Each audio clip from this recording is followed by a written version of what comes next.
Hello दोस्तों, मैं चंद्र प्रकाश अपने यूट्यूब चैनल मैथ मस्ती विद सीबी सर में आप लोगों का स्वागत करता हूं।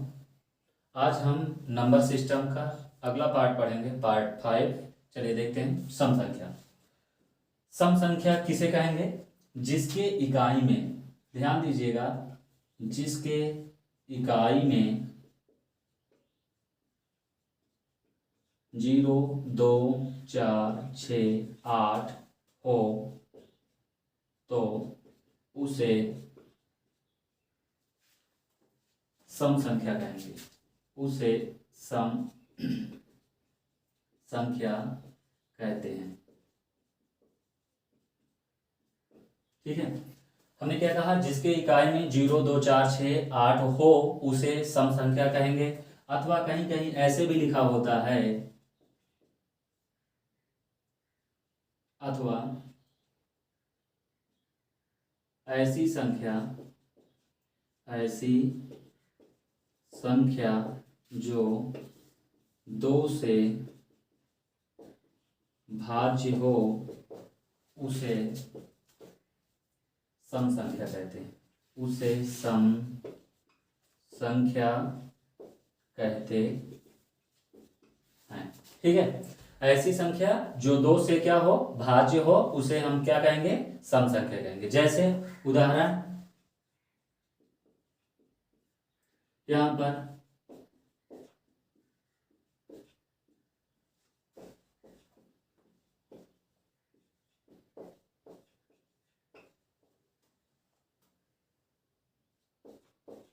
ये बहुत सारी संख्याएं हमारे पास दी गई हैं। ठीक है, इन सभी संख्याओं में यह देखना है कि इसके इकाई में क्या है। देखिए, इसके इकाई में 6 है जो, और ये इकाई में भी 6 है, इसमें 0 है, इसमें 8 है और इसमें 2 है और ये 6 है।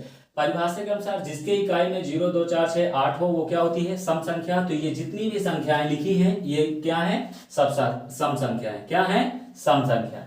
अब बात करते हैं विषम संख्या की। विषम संख्या, ऑड नंबर।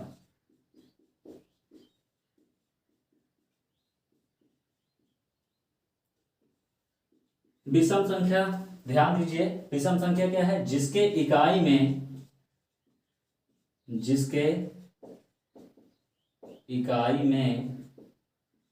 1, 3, 5, 7, 9 आदि संख्याएं हों, आदि अंक हों तो उसे विषम संख्या कहते हैं। उसे विषम संख्या कहते हैं। ध्यान दीजिए, क्या कहा जा रहा है? जिसके इकाई में 1, 3, 5, 7, 9 अगर हो तो हम उसे क्या कहेंगे? विषम संख्या कहेंगे। जैसे उदाहरण देखिए,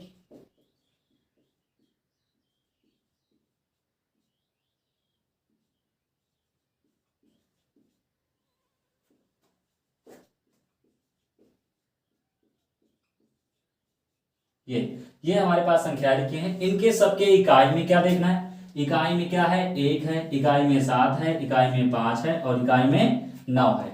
हम देखते हैं कि इसके इकाई में क्या है? 1 और यहाँ पर 7 और यहाँ पर 5 और यहाँ पर 9। तो इसलिए ये संख्याएं क्या हैं? विषम संख्याएं। अथवा हम यहाँ पर ऐसे भी इसको कह सकते हैं, अथवा ऐसी संख्याएं जो 2 से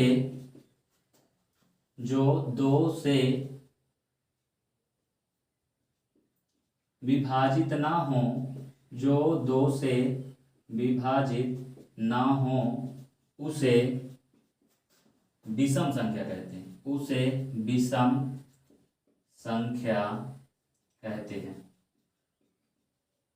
उसे क्या कहते हैं? विषम संख्या कहते हैं। ऐसी संख्याएं जो 2 से विभाजित ना हो। अब 2 का विभाजता रूल्स ये कहता है कि जिसके इकाई में 0, 2, 4, 6, 8 हो वो 2 से कटती है। यहाँ पर देखते हैं कि ना तो 0 है, ना तो 2 है, ना तो 4 है और ना तो 8 है। इसलिए यहाँ पर हम ये देखेंगे कि यहाँ पर क्या है? ऐसी कोई संख्या नहीं है, इसलिए क्या है? 2 से नहीं कटेंगे। इसी तरह और उदाहरण देखते हैं हम लोग। जैसे यहाँ पर 7 है, ये भी क्या है 2 से नहीं कटता, इसलिए ये क्या है विषम संख्याएं हो गई। ठीक है, ये भी क्या है 2 से विभाज्य नहीं है, इसलिए ये सारी संख्याएं क्या हो गई विषम संख्याएं हो गई। ठीक है, इतनी बात समझ में आई। आगे देखिए, अब हम बात करते हैं अपवर्तक या गुणनखंड। ध्यान दीजिए, अपवर्तक और गुणनखंड में कभी कभी हम लोगों को बड़ा डाउट रहता है, तो इसलिए इन दोनों के लिए एक ही मीनिंग याद रखिए, फैक्टर। अंग्रेजी जरूर याद रखिए, इससे बहुत बेनिफिट होता है। फैक्टर यानी कि गुणनखंड क्या होता है, तो कोई संख्या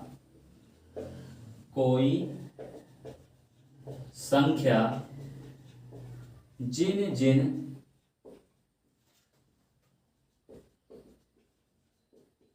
संख्याओं से विभाजित हो जाती हैं,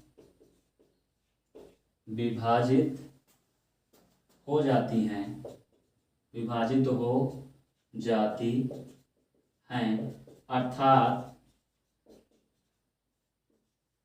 कट जाती हैं, उसे गुणनखंड अथवा अपवर्तक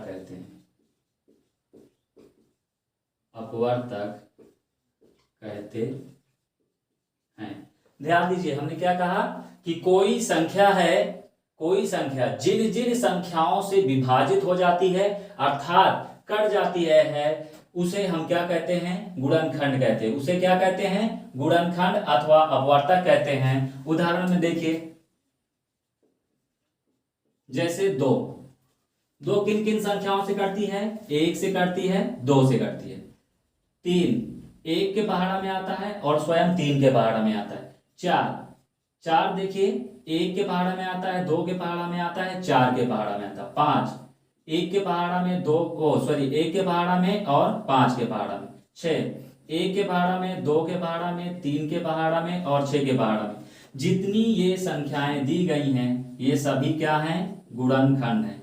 ये सभी क्या हैं गुणनखंड, या इसी को हम क्या कहते हैं अपवर्तक कहते हैं। क्या कहते हैं अपवर्तक कहते हैं। ठीक है, अपवर्तक कहते हैं।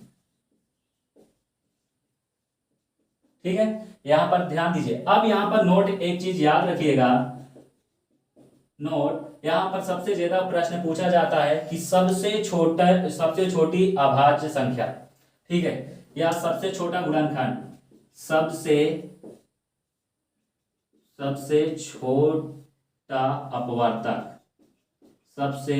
छोटा अपवर्तक या गुणनखंड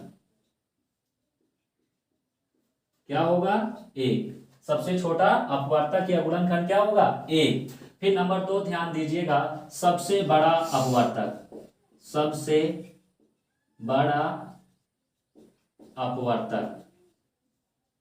बड़ा जो अपवर्तक होता है वो स्वयं संख्या होती है, स्वयं संख्या। ठीक है, अब इसके बाद हम बात करते हैं अब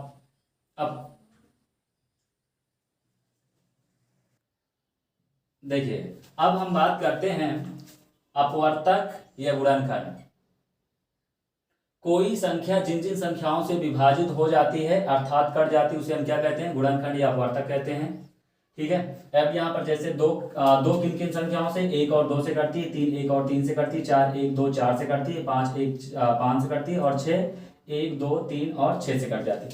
अब ये जो संख्याएं इधर तीर के इधर की ये सारी संख्याएं हैं, ये सभी संख्याएं क्या हैं गुणनखंड कहलाती हैं। क्या कहलाती हैं गुणनखंड अथवा अपवर्तक कहलाती हैं। अब यहाँ पर आपसे प्रश्न पूछा जाता है कि सबसे छोटा अपवर्तक या गुणनखंड क्या होगा 1 होगा। सबसे छोटा अपवर्तक या गुणनखंड क्या होगा 1 होगा। सबसे बड़ा अपवर्तक क्या होगा स्वयं संख्या होती है। ध्यान दीजिए, ये देखिए 6 है, यहाँ पर 5 है, यहाँ पर 4 है, ये 3 है, ये 2 है, यानी कि वो स्वयं संख्या होगी। क्या है सबसे बड़ा अपवर्तक क्या होगी स्वयं संख्या होगी। अब इसके बाद हम बात करते हैं अपवर्त या गुणज। ठीक है, अपवर्त या गुणज को अंग्रेजी में कहते हैं मल्टीपल, यानी कि किसी संख्या का अपवर्त या गुणज संख्या में प्राकृतिक संख्याओं, किससे प्राकृतिक संख्याओं अर्थात 1 2 3 4 से गुणा करने से प्राप्त समूह को हम क्या कहते हैं अपवर्त या गुणज कहते हैं। क्या कहते हैं अपवर्त या गुणज कहते हैं। अब उदाहरण देखिए,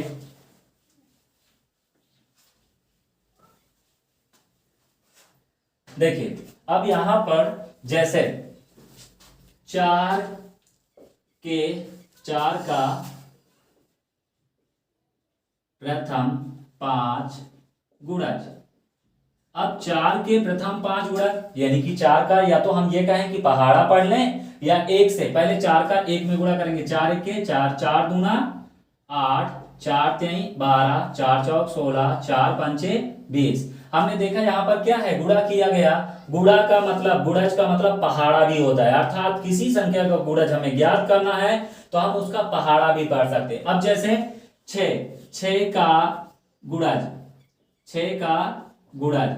अब ध्यान दीजिए 6 का जो गुणज होगा वो क्या होगा, 6 के 6, 6 दूनी 12, 6 त्रिक 18, 6 चौको 24, 6 पंचे 30, डाट डाट 100। इस तरह से हम बहुत सारा गुणज ज्ञात कर सकते हैं। किसी संख्या का गुणज हो, जैसे हम मान लीजिए 15 का ज्ञात करना चाहते हैं, 15 का गुणज, 15 का गुणज, 15 का पहाड़ा पढ़ लीजिए। 15 1 के 15, 15 दूना 30, 15 3 45, 15 चौको 60, डाट डाट 100। इसी तरह हम बहुत सारा गुणज ज्ञात कर सकते हैं। अब ध्यान दीजिए, इसमें कभी कभी प्रश्न पूछ लेता है, नोट करके ध्यान दीजिएगा। जैसे यहां पर सबसे पहला ही पूछेगा कि सबसे छोटा गुणज, सबसे छोटा गुणज। सबसे छोटा गुणज क्या होगा? अब ध्यान दीजिए, सबसे छोटा गुणज क्या है? स्वयं संख्या। सबसे छोटा गुणज क्या है? स्वयं संख्या। फिर इसके बाद नोट नंबर 2, सबसे बड़ा गुणज, सबसे बड़ा गुणज। सबसे बड़ा गुणज हमारा क्या होता है? सबसे बड़ा गुणज यानी कि डाट डाट देख लीजिए, डाट डाट डाट डाट का मतलब हमें क्या है, ज्ञात नहीं किया जा सकता, तो हम कहेंगे कि सबसे बड़ा गुणज ज्ञात नहीं किया जा सकता, अर्थात हम ये भी कह सकते हैं अज्ञात। ठीक है। अब इसके बाद हम बात करते हैं भाज्य संख्या। भाज्य क्या होती है?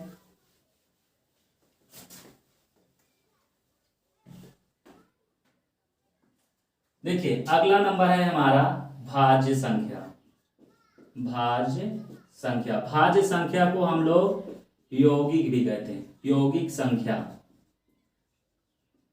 ठीक है, या अंग्रेजी में इसे कहते हैं कंपोजिट। क्या कहते हैं? Composite, composite number. अब ध्यान दीजिए, भाज्य संख्या या कंपोजिट नंबर्स क्या होता है? अब ऐसी संख्याएं, ऐसी संख्या, ठीक है, ऐसी संख्या जिनके